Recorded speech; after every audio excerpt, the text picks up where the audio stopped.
Actions based on influence. The power of influence के इस audio book summary में हम बात कर रहे हैं तमाम ऐसे मेथड्स के बारे में जिनका इस्तेमाल करके आप लोगों पर अपना एक बहुत अच्छा प्रभाव डाल सकते हैं। हम अक्सर लोगों को स्टेज पर खड़े होकर भाषण देते हुए तमाम तरीकों की मोटिवेशनल बातें करते हुए सुनते हैं, लेकिन उन सभी बातों का असर किसी भी इंसान पर कितना होता है हम सब जानते हैं। और हम सब ने ये अनुभव भी किया है कि ऐसी बातें कुछ देर तो सुनने वालों के दिमाग में रहती हैं, पर फिर कुछ समय बाद ये गायब हो जाती हैं। इनका कोई भी असर उनके जीवन पर देखने को नहीं मिलता है। तो आखिर वो कौन सी चीज़ें हैं जो किसी को प्रभावित करती हैं? क्या आपने कभी एक्सपीरियंशियल लर्निंग के बारे में सुना है? इसका मतलब होता है करके सीखना। अक्सर उन चीज़ों को इंसान जल्दी और आसानी से सीख जाता है जिन्हें वो एक्सपीरियंस करता है या फील करता है। इसे ऐसे समझिए, एक बार एक आदमी गुलाब के फूल की तलाश में निकला। उसने कभी उस फूल को नहीं देखा था, बस उसे उसकी खुशबू का पता था। अपनी खोज में उसने बहुत तरह के दूसरे फूल देखे, लेकिन जब उसने उन्हें सूंघा तो उसे कोई भी गुलाब जैसा लगा ही नहीं। अपनी उस खोज में उसने तितलियां देखी, उसे उन तितलियों के पास से गुलाब की वो खुशबू आई जिसकी वो तलाश कर रहा था। उसने उन तितलियों से पूछा कि क्या तुम गुलाब हो? तितलियों ने कहा नहीं, लेकिन क्योंकि हम गुलाब के पास रहते हैं, उसकी खुशबू हमारे पंखों में समा चुकी है, इसलिए आपको ये भ्रम हो रहा है कि हम गुलाब हैं। हम सबके जीवन में भी ऐसा ही है। जिन चीज़ों से हम अक्सर घिरे रहते हैं, जिस तरह के लोगों के आसपास हम रहते हैं, अक्सर हम उनके गुणों को, उनकी आदतों को, उनकी बोलचाल के तरीक़ों को ग्रहण कर लेते हैं। ये एक सबकॉन्शियस तरीके का इन्फ्लुएंस है जिससे हम सब कभी ना कभी प्रभावित होते ही हैं। आपने एक कहावत सुनी होगी, आप मुझे अपने एसोसिएट्स के बारे में बताइए और मैं आपको बता दूंगा कि आप किस तरह के इंसान हैं। मतलब कि हम किस तरह के लोगों की संगत में रहते हैं, उससे ही हमारे कैरेक्टर का पता चल सकता है। और ये सच है, हम वैसे ही हैं जैसे लोगों से हम घिरे रहते हैं। A man is known by the company he keeps. हमारी ज़िंदगी में हमें दो तरह के लोग मिलते हैं। पहले वो जो सिर्फ हमारी ज़िंदगी में हमसे लेने के लिए आते हैं। ऐसे लोग वो होते हैं जिनके आसपास होने से हमें एक तरह की घुटन महसूस होती है, हमें एक तरह की नेगेटिविटी का एहसास होता है। ऐसा लगता है कि वो किसी वैम्पायर की तरह हमारे अंदर की सारी पॉजिटिविटी को खींच रहे हैं। इस तरह के लोग एक बहुत ही बुरा नेगेटिव इन्फ्लुएंस होते हैं। वहीं दूसरे वो लोग होते हैं जो कि पॉजिटिव इन्फ्लुएंस होते हैं, यानी वो लोग जो सिर्फ हमें लाइफ में अच्छा करने के लिए मोटिवेट करते हैं। ये वो लोग होते हैं जो अपनी लाइफ में दूसरों के लिए एक परफेक्ट एग्जाम्पल होते हैं। इन्हें देखकर हम इनसे कुछ ना कुछ अच्छा ही सीखते हैं। ऐसे लोगों के पॉइंट ऑफ व्यू और ओपिनियंस को हम आसानी से फॉलो कर लेते हैं। ऐसे लोग वो होते हैं जो कि समाज को पॉजिटिविटी देते हैं। हमें ये समझना चाहिए कि किसी भी किताब को पढ़कर या दूसरी चीज़ों से किसी भी तरह का ज्ञान लेने से शायद आपको उतना इन्फ्लुएंस नहीं होता जितना कि लोगों के पर्सनल एक्सपीरियंसेस से होता है। हम एक्सपीरियंसेस से सीखते हैं। ये ज़रूरी है कि जब भी आप कोई चीज़ पढ़ते हैं या दूसरों से सुनते हैं तो ज़रूरी है कि उसमें कुछ रियल लाइफ एक्सपीरियंसेस हों। हमें ये याद रखना चाहिए कि पर्सनल एग्जाम्पल्स हमें चीज़ों को मैनिफेस्ट करने में मदद करते हैं और इससे ही हम एक परफेक्ट इन्फ्लुएंस डाल पाते हैं। लाइफ में हम बहुत कुछ सुनते हैं, दूसरों को बोलते हैं, दूसरों से सुनते हैं, लेकिन काम नहीं करते या कहीं तो हम उन बातों को अक्सर फॉलो नहीं करते जिनके बारे में हम ज्ञान लेते और देते हैं। क्योंकि कोई भी थॉट तब तक इफेक्टिव नहीं होता जब तक उस पर एक्शन नहीं किया जा सकता।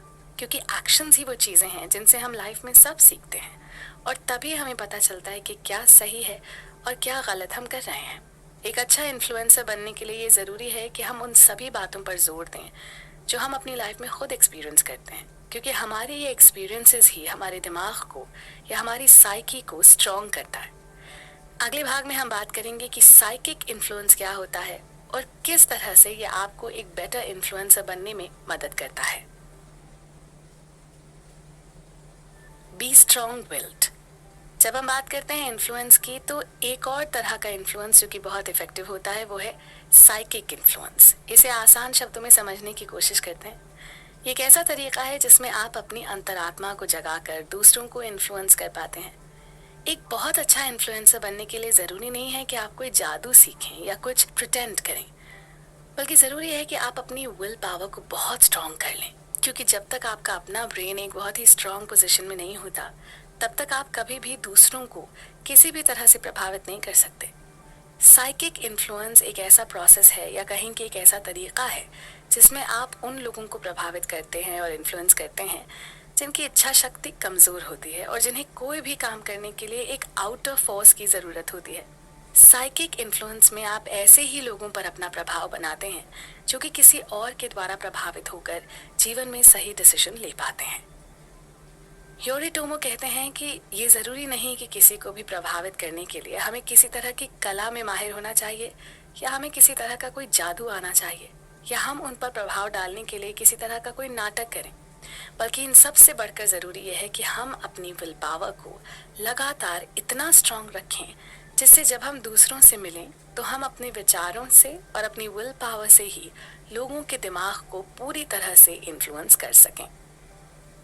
यदि हम इसे समझें तो हम ये कह सकते हैं कि विल पावर इतनी स्ट्रांग होती है कि अगर ये एक ऑप्टिमम पॉइंट तक पहुंच जाती है तो ये बहुत ही इफेक्टिव हो जाती है। इतनी कि अक्सर लोगों को इसके प्रभाव का तब तक पता नहीं चलता जब तक कि वो इससे पूरी तरह से घिर नहीं जाते और फिर इससे बाहर आना मुश्किल होता है। इसके बारे में सबसे अच्छी बात यह है कि जिन लोगों के पास एक स्ट्रांग विल पावर होती है वो एक आदत की तरह बन जाती है जिसका उन्हें खुद भी पता नहीं होता।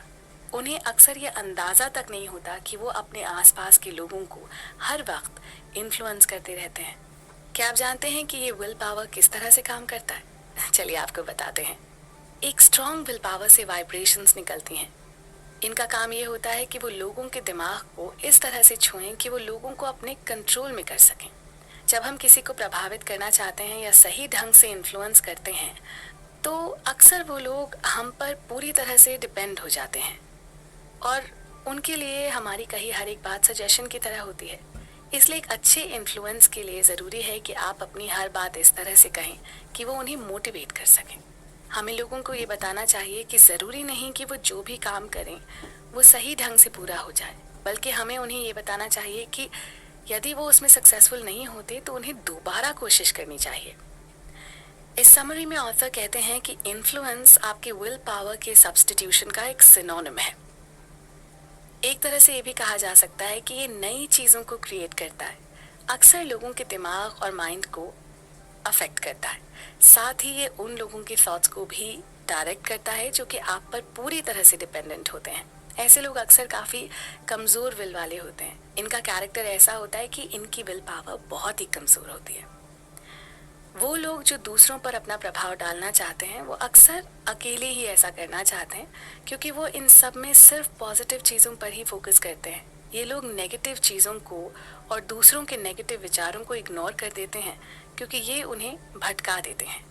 अक्सर जब पॉजिटिव और नेगेटिव जैसी दो ऑपोजिट फोर्सेस एक साथ आती हैं तो ऐसा कहा जाता है कि हार हमेशा बुराई की ही होती है। जब आप जेन्युइनली किसी को इन्फ्लुएंस करना चाहते हैं तो हमारी बहुत सारी क्वालिटीज़ हमारे काम आती हैं और इनमें सबसे इफ़ेक्टिव होती है हमारी विल पावर, और यही हमारी साइकिक इन्फ्लुएंस है। इन्फ्लुएंस करने की इन्हीं टेक्निक्स की सीरीज़ में अगले भाग में हम सीरीज़ में बात करेंगे कि किस तरह से आपके डिसीजंस किसी को भी इन्फ्लुएंस करने का काम करते हैं और आप किस तरह से इन्हें कंट्रोल कर सकते हैं। तो आइए चलते हैं अपने अगले चैप्टर पर। Make decisions wisely. अगली चीज़ जो हमें किसी को इन्फ्लुएंस करने में मदद करती है वो होते हैं हमारे डिसीजंस। लेकिन ये किस तरह से किसी को इन्फ्लुएंस करने के काम आते हैं, इसे जानने से पहले हमें ये समझना होगा कि आखिर डिसीजन है क्या।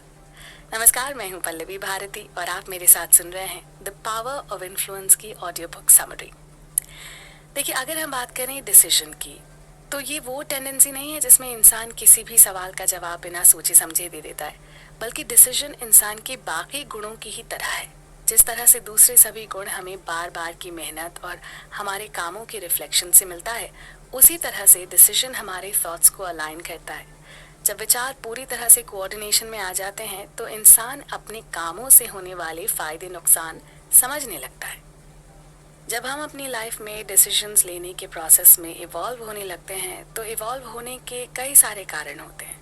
ज़रूरी है कि हम उन सभी कारणों की पहचान करें कि वो कौन कौन सी चीज़ें हैं जो हमारे फैसलों को इम्पैक्ट करती हैं। योरिटोमो बताते हैं कि हमारे डिसीजन के कारण अक्सर ऐसे सर्कमस्टांसेस पर डिपेंड करते हैं जो कि टाइम के साथ लगातार बदलते रहते हैं। इसे ऐसे समझिए कि आप हर सिचुएशन में एक ही तरह का झूठ या एक ही तरह का सच नहीं बोलते। आप जो भी बोलते हैं वो उस टाइम की सिचुएशंस पर ही निर्भर होता है। ये सब हमारे नज़रिए पर निर्भर होता है। अब बात करते हैं उन फैक्टर्स की जो ये तय करते हैं कि हमारा कोई भी डिसीजन किस तरफ झुका हुआ होना चाहिए। ये फैक्टर्स होते हैं रिफ्लेक्शंस और concentration, presence of mind, will, energy, impartiality, desire of justice and forethought. सबसे पहले बात करें कंसंट्रेशन की, तो ये एक ऐसा तरीका होता है जिसमें आप अपने सभी पुराने थॉट्स को अपने दिमाग से हटाकर कोई भी नया डिसीजन लेते हैं। ऐसा करने का सबसे बड़ा फायदा होता है कि इससे हमारे डिसीजंस किसी भी तरह से बायस नहीं होते। दूसरा फैक्टर है विल। तो ये तो हम सब जानते हैं कि किसी भी इंसान की विल पावर जब स्ट्रांग होती है तो उसके डिसीजंस हमेशा ही बहुत स्ट्रांग होते हैं, क्योंकि जब आप मेंटली स्ट्रांग होते हैं तो आप पर लोगों का और आसपास के सर्कमस्टांसेस का असर नहीं पड़ता है। जब आप इस तरह से मेंटली फ्री होते हैं तो आपके लिए डिसीजंस लेना बहुत आसान हो जाता है। तीसरा फैक्टर होता है प्रेजेंस ऑफ माइंड। हम सब ने इसके बारे में सुना ही होगा कि एक सक्सेसफुल इंसान वही होता है जो सही समय पर सही डिसीजंस ले सके। ऐसा करने के लिए जो एक चीज़ सबसे ज़्यादा ज़रूरी होती है वो होती है प्रेजेंस ऑफ माइंड, जो हमें ये बताती है कि किस सिचुएशन में हमें क्या करना है, कैसे करना है। क्योंकि किसी भी सिचुएशन में हम क्या डिसीजन लेते हैं ये हमारे दिमाग के सोचने के तरीके को शो करता है। हमारे यही डिसीजन दूसरों पर हमारे इन्फ्लुएंस को इम्पैक्ट करते हैं। चौथा फैक्टर जो हमारी डिसीजन मेकिंग को इम्पैक्ट करता है वो है हमारी एनर्जी। हमारी लाइफ को गवर्न करने के लिए ज़रूरी है कि हमारी एनर्जी हमेशा ऐसी रहे जो कि हमारी डिसीजन मेकिंग स्किल्स को इफ़ेक्ट करे। ये एनर्जी हमें मिलती है हमारे कंटिन्यूस एफर्ट्स की वजह से, क्योंकि इससे हमारे थॉट्स में हमेशा एक नयापन आता रहता है। नेक्स्ट फैक्टर होता है इम्पार्शियलिटी। किसी भी डिसीजन के लिए ज़रूरी है कि हम इम्पार्शियल हों, यानी किसी भी सिचुएशन को अच्छी तरह से बिना किसी बायस के एनालाइज करें और उसी के अकॉर्डिंग काम करें। अगला फैक्टर जो कि हमारे फैसलों को इम्पैक्ट करता है वो होती है सिंसियरिटी और डिज़ायर ऑफ जस्टिस। क्योंकि जब हम कोई फ़ैसला लेते हैं तो हमें ये लगता है कि हमारा फ़ैसला सही हो और दूसरों पर भी इसका वैसा ही इम्पैक्ट पड़े जैसा कि हम चाहते हैं। इन सभी में आखिरी फैक्टर होता है फोरथॉट, यानी पूर्वाग्रह। लेकिन अक्सर ऐसा होता है कि लोग इसे भविष्यवाणी समझ लेते हैं, लेकिन इसका हमारे किसी भी डिसीजन पर बहुत गहरा असर पड़ता है। क्योंकि जब आप किसी सिचुएशन को इमेजिन करके जब पहले से ही कुछ सोच लेते हैं तो उससे हमारे डिसीजन पर असर पड़ता है। ऐसा इसलिए क्योंकि ज़रूरी नहीं कि जैसा हमने सोचा है वैसा ही हो। जब ऐसे में सिचुएशन बदल जाती है तो हमारा डिसीजन गलत हो जाता है। जब हम इन सभी फैक्टर्स को ध्यान में रखते हैं तो हमारे फैसले सही दिशा में होते हैं। लोग आपकी लाइफ में आपके लिए गए डिसीजंस को ही देखते हैं और उन्हीं के बेसिस पर वो आपको जज करते हैं। जब हम दूसरों पर अपना असर डालना चाहते हैं तो ये ज़रूरी है कि हमारे फैसले सही हों। हमारे फैसलों के साथ साथ हमारी डिज़ायर्स और एम्बिशंस भी दूसरों को इन्फ्लुएंस करने के काम आती है।